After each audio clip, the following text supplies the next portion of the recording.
వైఎస్ఆర్సీపీ అధికార ప్రతినిధి శ్యామల గారు చేసినటువంటి ట్వీట్ ఇప్పుడు వైఎస్ఆర్సీపీని అలాగే వైసీపీ అధినేత జగన్మోహన్ రెడ్డిని ఎరకాటంలో పెట్టాయా? ఆ ట్వీట్ చేయడం వల్ల యాంకర్ శ్యామలకి వైసీపీ అధినేత జగన్మోహన్ రెడ్డి వార్నింగ్ ఇచ్చారా అంటే అవునని సమాధానం ఇస్తున్నారు కొంతమంది రాజకీయ విశ్లేషకులు. ఈ నేపథ్యంలోనే అసలు అధికార ప్రతినిధిగా ఉన్నటువంటి యాంకర్ శ్యామల ఎటువంటి ట్వీట్ చేశారు, దానికి ఎందుకు జగన్మోహన్ రెడ్డి వార్నింగ్ ఇవ్వాల్సి వచ్చింది అనేది ఒకసారి మనం పూర్తి స్థాయిలో విశ్లేషణ చేసుకుందాం. ప్రస్తుతం మనతో పాటు ఉన్నారు ప్రముఖ సామాజికవేత్త, ప్రముఖ రాజకీయ విశ్లేషకులు కృష్ణకుమారి గారు. మేడంతో మాట్లాడారు. మేడం నమస్తే. మేడం నమస్తే.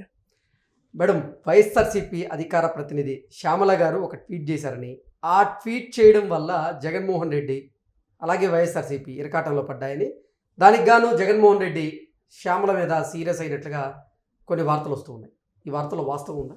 జగన్మోహన్ రెడ్డి సీరియస్ అయ్యాడో లేదో తెలియదు కానండి, ఆ ప్రెస్ మీట్లో ఆవిడ మాట్లాడింది మట్టుకు పూర్తిగా అబాస్పాలైంది, ఇరకాటంలో పడినట్టే లెక్క. అంటే ఇది ఎలా ఉందంటే ట్రూ ట్రాన్స్లేషన్ అని ఒకటి ఉంది, అలాగే సజ్జలు తిని సజ్జలు విసర్జించటం అంటారు. అంటే కొన్ని పక్షులు ఏం చేస్తాయి అంటే సజ్జలు తినేసేసి సజ్జల్ని విసర్జిస్తాయి. ఈ మాటలన్నీ ఎవరి దగ్గర వస్తాయి అంటే ట్రూ ట్రాన్స్లేటర్స్ దగ్గర వస్తాయి. ఇప్పుడు ఈవిడ కూడా ఏంటి అంటే ఆమెకు పేపర్ ఇచ్చారు, పేపర్ చదివింది అంతే. ఈ పేపరు నేను చదివితే ఏమైనా ఇబ్బంది వస్తా, ఏమవుద్ది ఏంటి అనేది ఆలోచించే ఇంగితం లేదు. అంటే వాళ్ళు ఏం రాసి ఇచ్చారో దాని సారాంశం ఏంటనేది గ్రహించుకోలేకపోయిందా? అంతేగా మరి. ఇప్పుడు 5 అరెస్ట్ అయ్యారు ఆ పార్టీ తరఫు నుంచి. 5 అరెస్ట్ అయితే కృష్ణమోహన్ రెడ్డి గారిని ఆకాశానికి ఎత్తారు.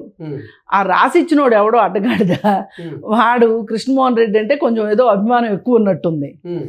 ఎక్కువ ఉండి ఆ కృష్ణమోహన్ రెడ్డి గారిని ఆహా ఓహో ఆయన అసలు వైఎస్ రాజశేఖర రెడ్డి గారి దగ్గరే పనిచేశాడు, మళ్ళీ ఆ తర్వాత జగన్మోహన్ రెడ్డి గారి దగ్గర పనిచేశాడు, అసలు ఆత్మ లాంటోడు, అదే ఆత్మ బంధువు, ఇంకేంటో అని కితాబులు ఇచ్చేశారు. మరి మిగతా వాళ్ళు ఏంటి? సజ్జల శ్రీధర్ రెడ్డి పరిస్థితి ఏంటి? రాజు కసిరెడ్డి సంగతి ఏంటి? ఇంకా ధనుంజయ రెడ్డి సంగతి ఏంటి? అసలు నిజానికి ఇవి ఏమి తక్కువ చేపలు కాదు, కృష్ణమోహన్ రెడ్డి కూడా ఏం తక్కువ చేప కాదు. వీళ్ళంతా ఏంటంటే బుద్ధి తక్కువయ్యి బుద్ధి గడ్డి తిని, పోయినసారి ఒకసారి దేశంలో మొదటిసారిగా ఒక రాజకీయ నాయకుడి దగ్గర ఐఏఎస్లుగా ఐపీఎస్లుగా పనిచేసిన వాళ్ళకి ఏం జరిగిందో పరాభవం, జైళ్ళు పాళ్ళయ్యారు, కోర్టుల చుట్టూ తిరుగుతున్నారు, వాళ్ళ జీవితాలు కెరీర్లు నాశనం అయిపోయినాయి. డబ్బులు సంపాదించుకుని ఉండొచ్చు కానీ కెరీర్లు పాడైపోయినాయి.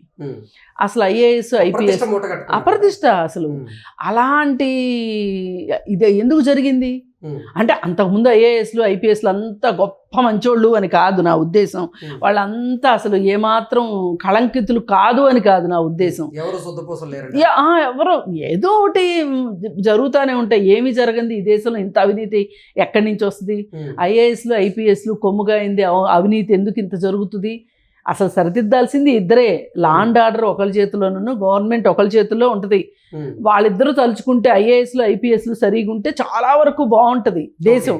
సరే లేరు, కానీ వీళ్ళు ఇంకా అంతకు మించి వైఎస్ రాజశేఖర రెడ్డి దగ్గర పనిచేసిన అధికారులు ఏంటి, ఐఏఎస్లు ఐపీఎస్లు ఓఎస్డీలు అలాగే మంత్రులు అందరినీ శంకరగిరి మాన్యాలు పట్టించారు.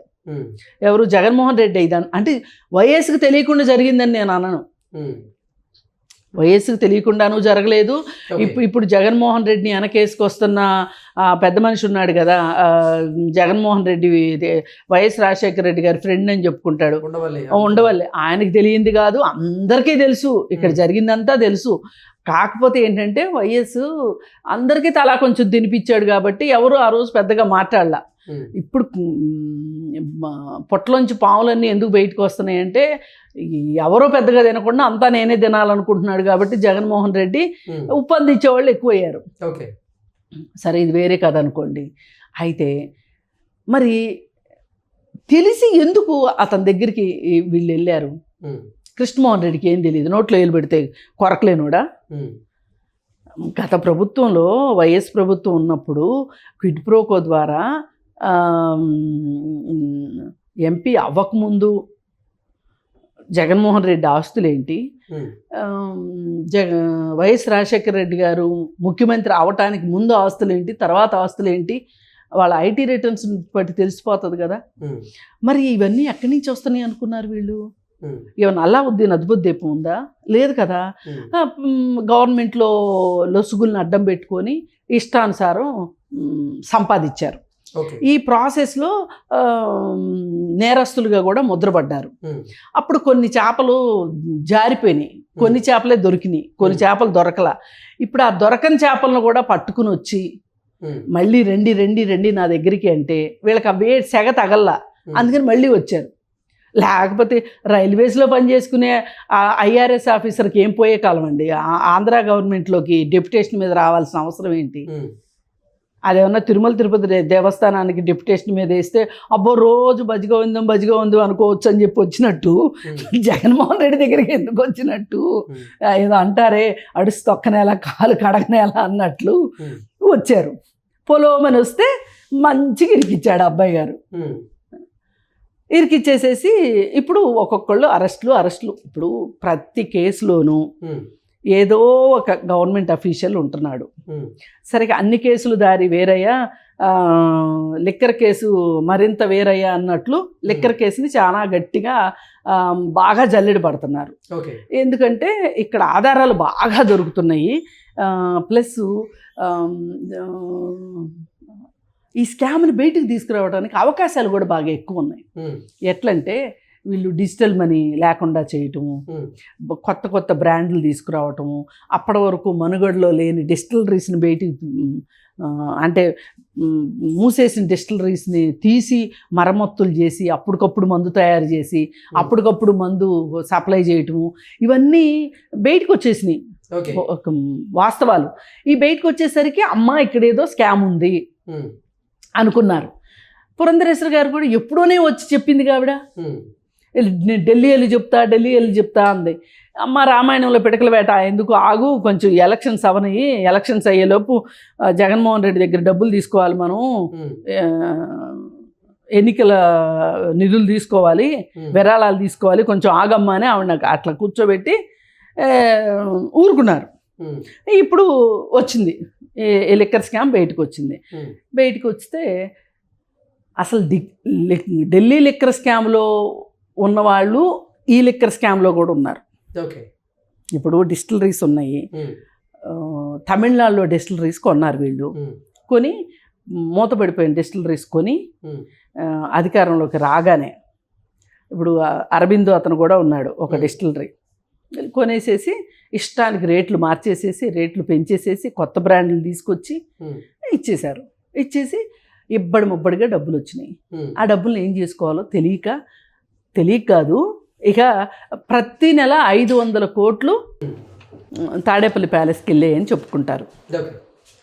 అయితే బంగారు కడ్డీలు బంగారం రూపంలోకి మార్చి ఆ డబ్బుల్ని సాక్షాత్తు ఒక జ్యువెలరీ షాప్కి వీళ్ళు కాంట్రాక్టే ఇచ్చేశారు, హోల్సేల్ కాంట్రాక్ట్ ఇచ్చారు. ఆ బిల్లులు కూడా బయటపడ్డాయి ఆ మధ్య.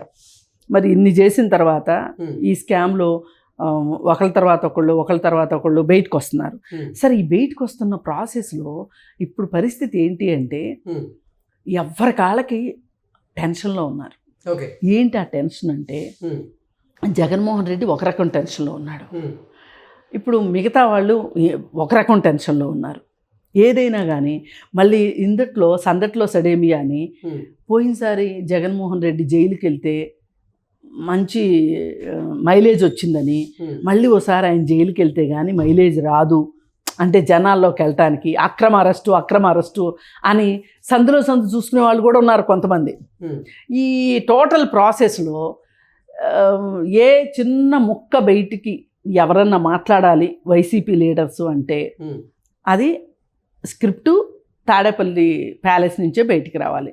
అలా వచ్చిన స్క్రిప్టే ఇది. ఇప్పుడు ఇంతకీ శ్యామల గారు చేసిన తప్పేంటి? తర్వాత ఆవిడ 4 ఎందుకు ఖర్చుకుంటున్నారు?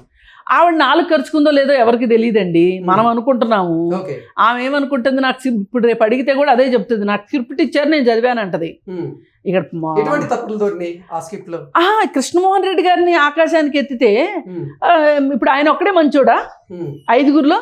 మిగతా వాళ్ళ సంగతి ఏంటి? అంటే మిగతా వాళ్ళు దొంగలేనా? ధనుంజయ రెడ్డి రాజుగారి మొదటి భార్య మంచిదంటే రెండో భార్య మంచిది కాదేనా? అలాగే ఉంది, స్పెషల్ గా చెప్పక్కర్లేదు అన్నట్టు ఉంది. ఇది ఏం చెప్పాలా? పెద్ద భార్య మంచిదే అన్నాను అంటే చిన్న భార్య మంచిదో చెడదో నేనెందుకు చెప్పాలి అన్నట్టుంది ఆవిడ ధోరణి. అయితే ఇప్పుడు ప్రాబ్లం ఎక్కడొచ్చిందంటే వైసీపీ పార్టీకి అధికార ప్రతినిధులు కూడా కరువయ్యారు. కరువైపోయి ఆ మధ్య